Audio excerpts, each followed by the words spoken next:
शब्दावलियां होती हैं जिस पे हम लोग चर्चा करेंगे। आइए थोड़े से समय में हम लोग रोड मैप देख लेते हैं, इसका रोड मैप देख लेते हैं कि किस तरीके से हम लोग आगे बढ़ेंगे, किस तरीके से इसका अध्ययन करेंगे। सर्वप्रथम हम लोग इसके इतिहास के विषय में चर्चा करेंगे, यानी सर्वप्रथम हम लोग इसके इतिहास के विषय में चर्चा करेंगे। इतिहास के विषय में चर्चा करेंगे कि कार्बनिक रसायन को सुलभ बनाने के लिए कौन कौन से प्रयास किए गए, किस प्रकार के प्रयास किए गए, ये सारी चीजों का हम लोग क्या करेंगे, अध्ययन करेंगे। ठीक, उसके उपरांत जो है कार्बनिक रसायन के लिए दिए गए नियमों का अध्ययन करेंगे। फिर कार्बनिक पदार्थों के स्रोत जो होते हैं, कहाँ से हमें मिलते हैं, उनका अध्ययन करेंगे। कार्बनिक यौगों के गुणों का अध्ययन करेंगे। कार्बनिक यौगों का अपने दैनिक जीवन में जो उपयोग है उसका अध्ययन करेंगे। उसके उपरांत हम लोग कार्बनिक यौगों का IUPAC नामकरण की पद्धति पढ़ेंगे। तब हम लोग अपने अभ्यास हैलो एल्केन तथा हैलो एरीन पे रहेंगे। तो देखिए, सर्वप्रथम कार्बनिक रसायन के विषय में हम लोग बात करें तो इसका इतिहास कुछ इस प्रकार है कि जब पदार्थों के बारे में मनुष्य को धीरे धीरे ज्ञान हुआ, जब पदार्थों के बारे में मनुष्य को धीरे धीरे ज्ञान हुआ, तो सर्वप्रथम प्रयास जो है 1675 ईस्वी में, सर्वप्रथम हम कह सकते हैं कि सर्वप्रथम 1675 ईस्वी में एक रसायनज्ञ जिनका नाम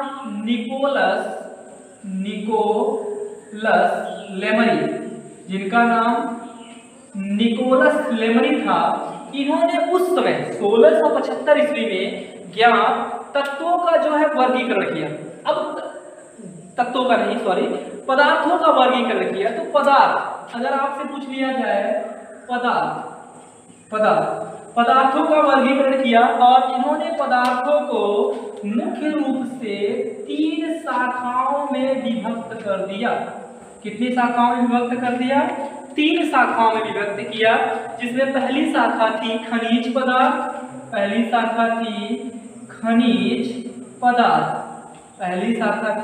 खनिज पदार्थ, दूसरा था जंतु पदार्थ और तीसरा था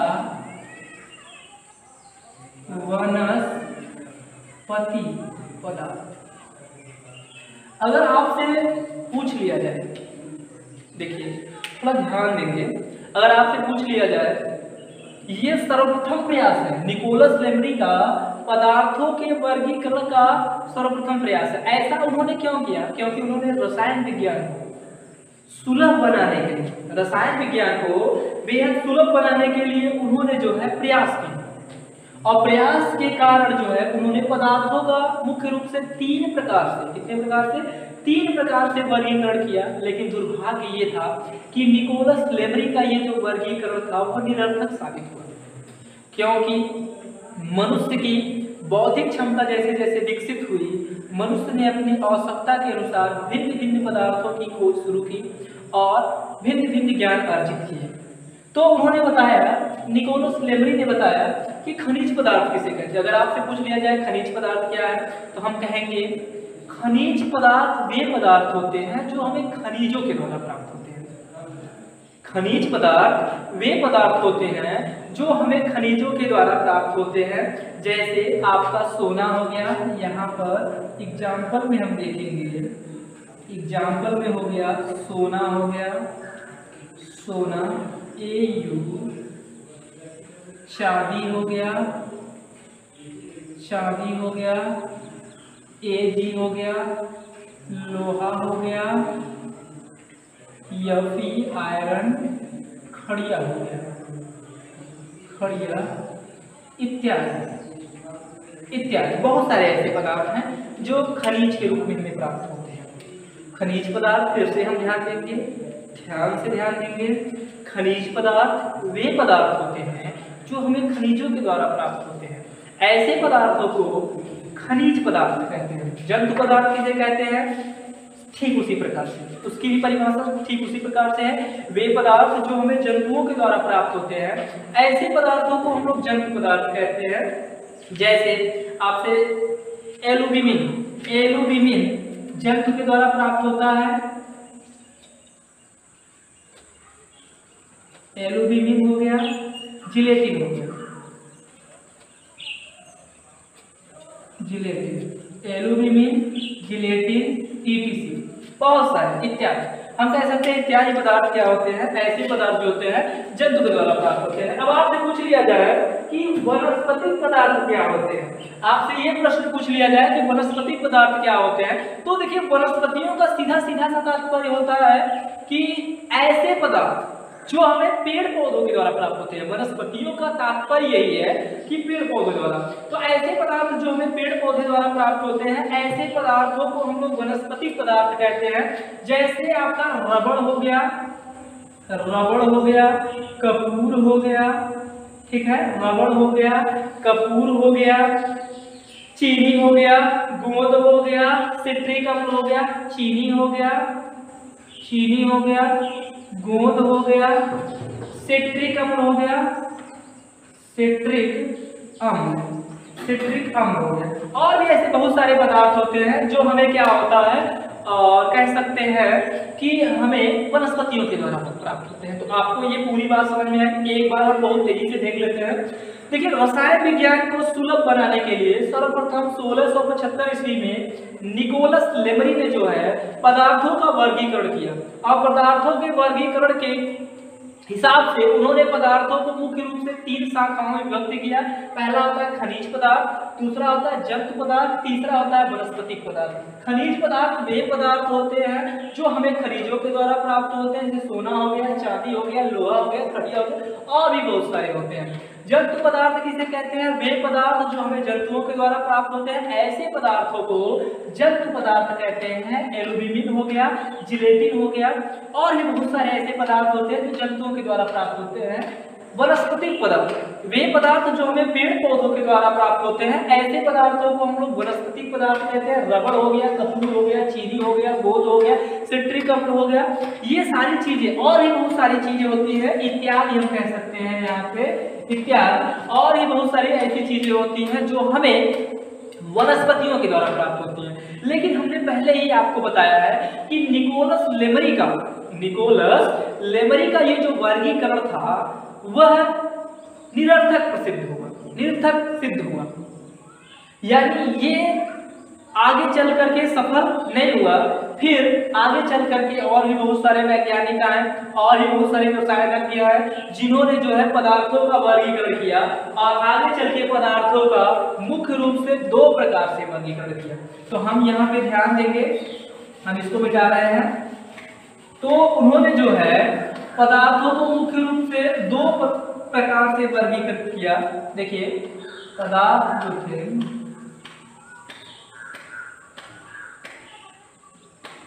पदार्थों का मुख्य रूप से 2 प्रकार से वर्गीकृत किया। पहला कार्बनिक पदार्थ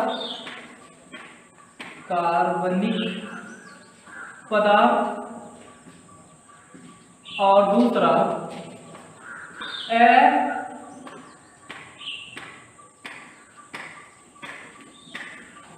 अकार्बनिक पदार्थ। तो यहां से साधारण सी परिभाषा है, आपसे पूछ लिया जाए कार्बनिक पदार्थ क्या होते हैं, तो वे पदार्थ जो हमें पेड़ पौधे तथा जीव जंतुओं के द्वारा प्राप्त होते हैं। कार्बनिक पदार्थ की परिभाषा में हम दे सकते हैं कि वे पदार्थ जो हमें पेड़ पौधे तथा जीव जंतुओं से प्राप्त होते हैं, ऐसे पदार्थों को हम लोग कार्बनिक पदार्थ कहते हैं। फिर से ध्यान दीजिए, कार्बनिक पदार्थ किसे कहते हैं, वे पदार्थ जो हमें पेड़ पौधों तथा जीव जंतुओं के द्वारा प्राप्त होते हैं। वे पदार्थ जो हमें पेड़ पौधों तथा जीव जंतुओं के द्वारा प्राप्त होते हैं, वे पदार्थ जो हमें पेड़ पौधों तथा जीव जंतुओं के द्वारा प्राप्त होते हैं, उन्हें हम लोग कार्बनिक पदार्थ कहते हैं। और इसकी परिभाषा ये है कि जो बचे हुए पदार्थ हैं, पेड़ पौधे और जीव जंतुओं के अलावा जो हमें पदार्थ प्राप्त होते हैं, उन्हें हम लोग क्या कहते हैं, अकार्बनिक पदार्थ कहते हैं। तो ध्यान देना, हम लोग जो है अकार्बनिक पदार्थों का अध्ययन यहाँ पे नहीं करेंगे। हम लोग यहाँ पर अकार्बनिक पदार्थों का अध्ययन नहीं करेंगे। हम लोग केवल व केवल अध्ययन कार्बनिक पदार्थ का करेंगे, क्योंकि हम लोग पढ़ रहे हैं कार्बनिक रसायन का परिचय। देखिए आपको हम जीरो से सिखा रहे हैं, जिसको कार्बनिक रसायन के बारे में थोड़ा सा भी ज्ञान नहीं है उसके लिए ये बहुत इंपॉर्टेंट है। आप यहाँ से सीखते हुए चलेंगे और आप कार्बनिक रसायन को एक बेहतर तरीके से सीख सकते हैं, एक बेहतर तरीके से सीख सकते हैं और उसको समझ सकते हैं और आगे के लिए आपके बहुत ही इंपॉर्टेंट होने वाला है, बहुत ही उपयोगी होने वाला है। तो कार्बनिक पदार्थों के संदर्भ में एक वैज्ञानिक थे वर्जीलियस, ध्यान देना, कार्बनिक पदार्थों के संदर्भ में एक वैज्ञानिक थे वर्जीलियस। वर्जीलियस 1815 ईस्वी, ध्यान दीजिए वर्जीलियस ने 1815 ईस्वी में, फिर से एक बार ध्यान दीजिए, कार्बनिक पदार्थ किसे कहते हैं? वे पदार्थ जो हमें पेड़ पौधे तथा जीव जंतुओं के द्वारा प्राप्त होते हैं, ऐसे पदार्थों को कार्बनिक पदार्थ कहते हैं। और वे पदार्थ जो हमें पेड़ पौधे जीव जंतुओं के अतिरिक्त किसी चीज से प्राप्त होते हैं, ऐसे पदार्थों को अकार्बनिक पदार्थ कहते हैं। तो वर्जीलियस ने क्या बताया? देखिए जो मैं बोल रहा हूं उसको आप लोग नोट अपने कॉपी में लिख के चलिएगा। वर्जीलियस ने बताया कि पेड़ पौधों तथा जीव जंतुओं में, ध्यान दीजिए, वर्जीलियस ने कार्बनिक पदार्थों के संदर्भ में एक सिद्धांत प्रस्तुत किया जिसे हम लोग कहते हैं जैव शक्ति सिद्धांत। क्या कहते हैं बच्चों? जैव शक्ति सिद्धांत। अब आपसे पूछ लिया जाए जैव शक्ति सिद्धांत क्या होता है, तो आप क्या बताएंगे? बताइए जैव शक्ति सिद्धांत क्या होता है? जैव शक्ति सिद्धांत क्या होता है? जैव शक्ति सिद्धांत का प्रतिपादन किसने किया था? तो किसने किया था? वर्जीलियस ने किया था। कब किया था? 1815 ईस्वी में किया था। निकोलस लेमरी ने जो है पदार्थों का वर्गीकरण कब किया था? 1675 ईस्वी में किया। तो जैव शक्ति सिद्धांत के अंतर्गत वर्जीलियस ने बताया, क्या बताया? उन्होंने बताया कि प्रत्येक जीवधारी में, अब जीवधारी के अंतर्गत जीव जंतु भी हम लोग शामिल करेंगे और पेड़ पौधों को भी शामिल करेंगे। उन्होंने बताया प्रत्येक जीवधारी के भीतर एक रहस्यमयी शक्ति होती है। कैसी शक्ति होती है? एक रहस्यमयी। वैसे भी देखिए जितने भी मानव हैं सभी मनुष्यों के अंदर एक रहस्यमयी शक्ति होती है। इस पृथ्वी पर जीवित जितने भी जीव होते हैं सभी के अंदर एक रहस्यमयी शक्ति होती है। रहस्यमयी शक्ति होने के कारण ही इस पृथ्वी पे सभी जीव एक दूसरे से भिन्नता प्रदर्शित करते हैं। कुछ समतापी जीव होते हैं, कुछ विषमतापी जीव होते हैं। जैसे मनुष्य आपका हो गया, मनुष्य आपका समतापी जीव है। अब समतापी और विषमतापी हम लोग समझ लेते हैं, लेकिन थोड़ा सा समझ लीजिए समतापी क्या होते हैं। पहला होता है समतापी जीव और दूसरा होता है विषमतापी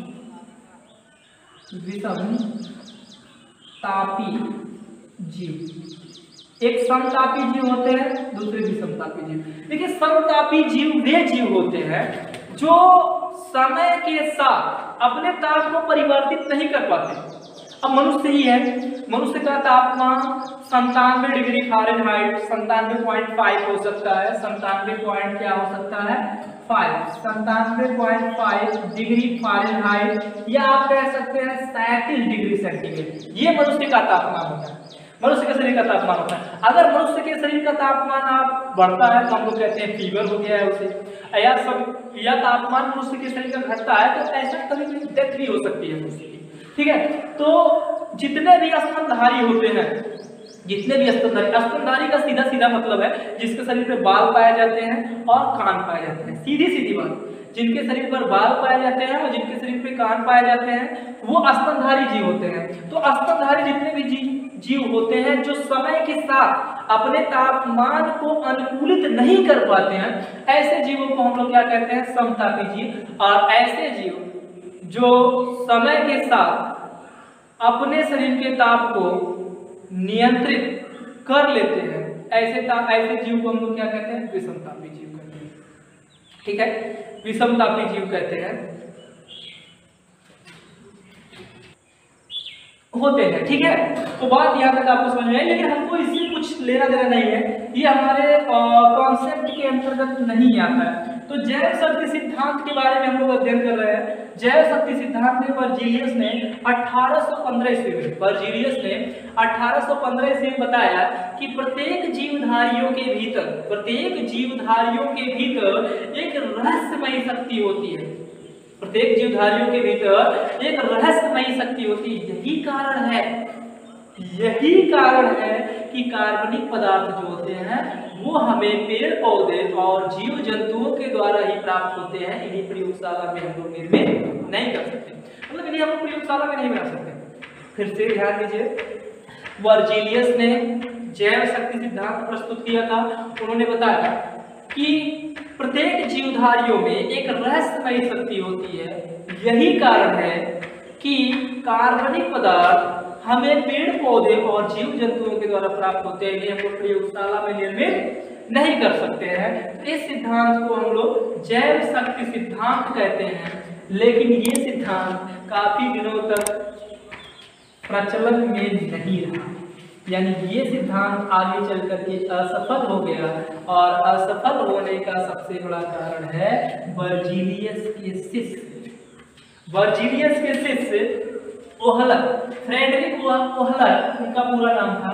फ्रेडरिक ओहलर ने सर्वप्रथम प्रयोगशाला में कार्बनिक पदार्थ यूरिया का संश्लेषण किया। और यूरिया के संश्लेषण के साथ साथ जो है, जैसे ही यूरिया का फॉर्मेशन प्रयोगशाला में हुआ, जैव शक्ति सिद्धांत को गहरा धक्का लगा और जैव शक्ति सिद्धांत का अंत हो गया। तो 1828 ईस्वी, देखिए सन 1828 ईस्वी में ओहलर भी बोल सकते हैं हम लोग, ओहलर ने सर्वप्रथम प्रयोगशाला में अमोनिया तथा हाइड्रोजन साइनाइड अमोनिया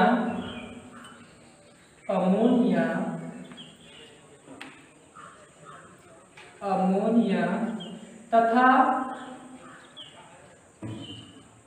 हाइड्रोजन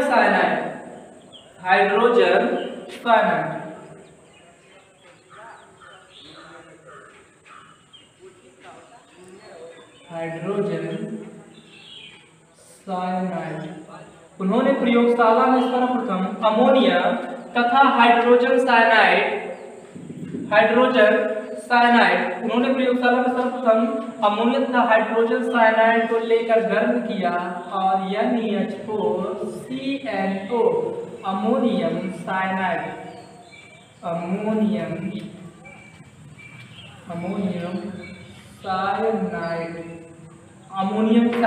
का निर्माण किया। पुनः अमोनियम साइनाइड को यानी NH4CnO अमोनियम साइनाइड को गर्म किया और प्रथम कार्बनिक पदार्थ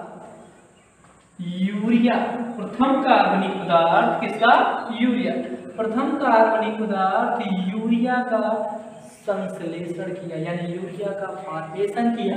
और यूरिया के फॉर्मेशन के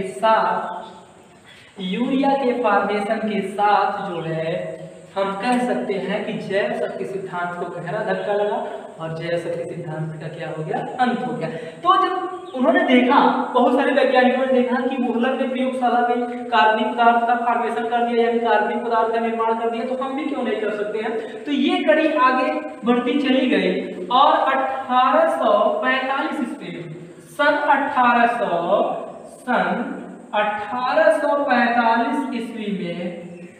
1845 ईस्वी में कोलबे ने प्रयोगशाला में CH3CH3COOH एसिटिक अम्ल, किसका एसिटिक अम्ल का संश्लेषण किया, फॉर्मेशन किया। और 1856 ईस्वी में बर्थेलो ने जो है मेथेन CH4, जिसको हम लोग मार्स गैस भी कहते हैं, और ये दलदली गैस है। और आपको बता दें कि वैश्विक तापमान में भी ये गैस जिम्मेदार होती है जो धान के खेतों में पाई जाती है। जब धान की खेती होती है तो वहाँ पर एक गैसें उत्सर्जित होती हैं जिसे हम लोग मीथेन गैस कहते हैं, और ये गैस वैश्विक तापमान जिसको बोलते हैं ग्लोबल वार्मिंग के लिए जिम्मेदार गैस होती है और एक ज्वलनशील गैस होती है।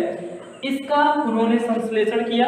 इसके बाद लगातार प्रयोगशाला में कार्बनिक पदार्थों का निर्माण होता चला गया और बहुत सारे कार्बनिक पदार्थ बनते चले गए, और इतने सारे कार्बनिक पदार्थ बनते चले गए कि हम लोग कार्बनिक पदार्थ को, रसायन विज्ञान के कार्बनिक पदार्थों को एक अलग श्रेणी में व्यवस्थित कर दिया जिसे हम लोग कहते हैं कार्बनिक रसायन। तो अब हम लोग देखेंगे कार्बनिक रसायन।